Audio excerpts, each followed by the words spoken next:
Good morning, everybody. It is October 20th. If anybody can tell where I'm at, I'm inside of the grain bin, obviously. I'm in here going to try to see what the moisture is on the beans. I've had the stir-aerator going, I'd say probably for, I'm not sure, 5 or 6 days. Trying to stir up the soybeans here to mix them together, because there's going to be places inside the bin that are going to be wetter beans, and then there's going to be places that are drier beans. If you can mix them together, they eventually will equalize and come together as far as a uniform moisture. So what I'm going to do is I have a moisture tester here. I've had that thing for probably 10 years at least. That's been one of the handiest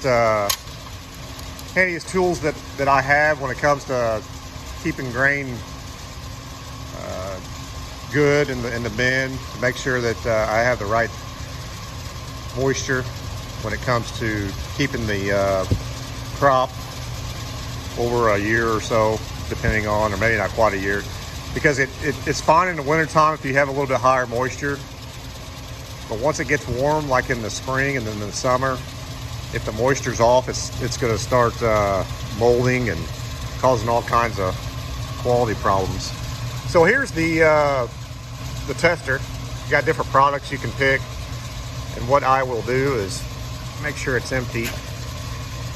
I will select product, soybeans, and then you have to empty it, and then you hit the button. It will calibrate without anything in there, and then I have to take this little tube here, and what I like to try to do is get a little bit of grain here, a little bit here, maybe dig down a little bit, try to grab a little bit, throw some in there. I just try to get a different sample here, there, and everywhere to get a little bit of a uniform sample. You grab it in one spot, look at all the dust in here. You grab it in one spot, you're not going to get a good representation of the overall bin. And actually what I'm doing is probably not the best way. They actually have probes you can stick in the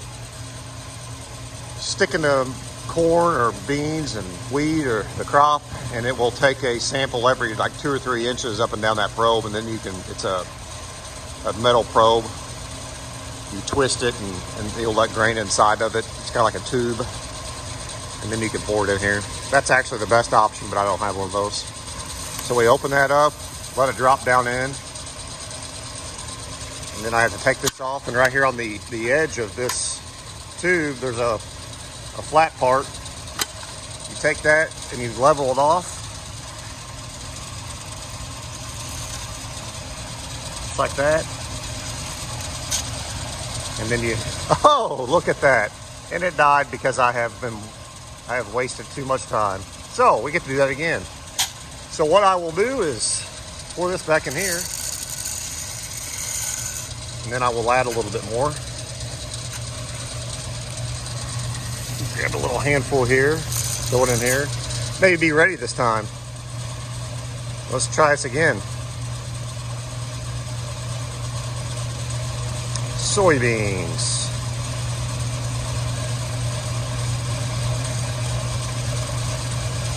Time to put this on top.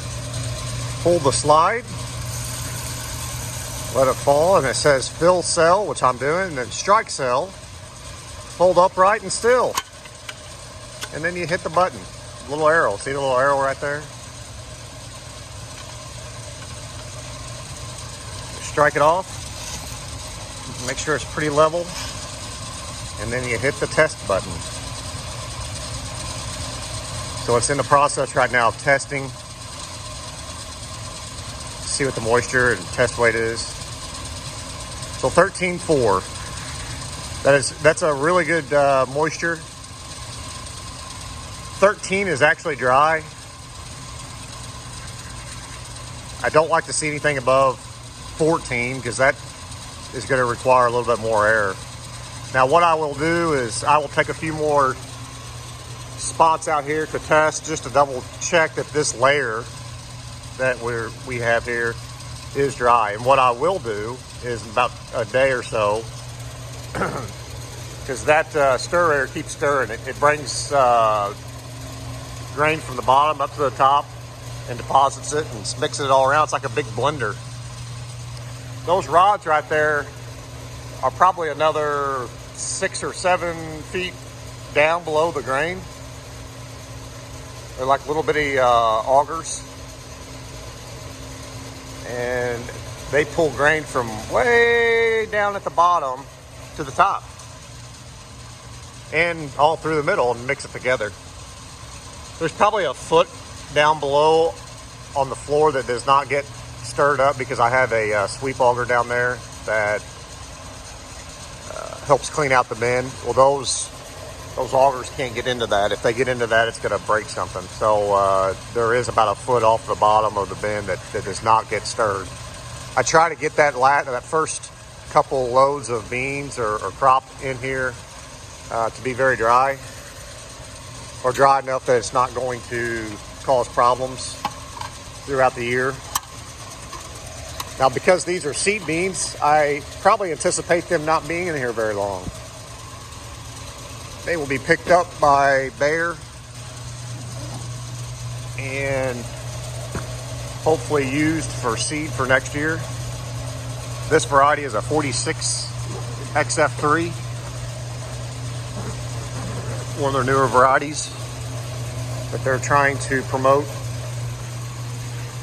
So yeah, this is what we got going. I have about 3 or 4 more loads that I could put in here. But I don't think I have 3 or 4 loads to put in here. I would say I have at least maybe 1.5 or 2 loads left of crop. Somewhere around there, unfortunately. It's the worst crop year I've ever had. But anyways, there's always next year, right? All right, so how this thing works. See, it's got a little bit of a bend in it. Well, it's got sensors up in that housing up there that works off of angle. So the steeper that angle is of those augers, it will twist that sensor, which is actually right, that little box right there, there's the sensor.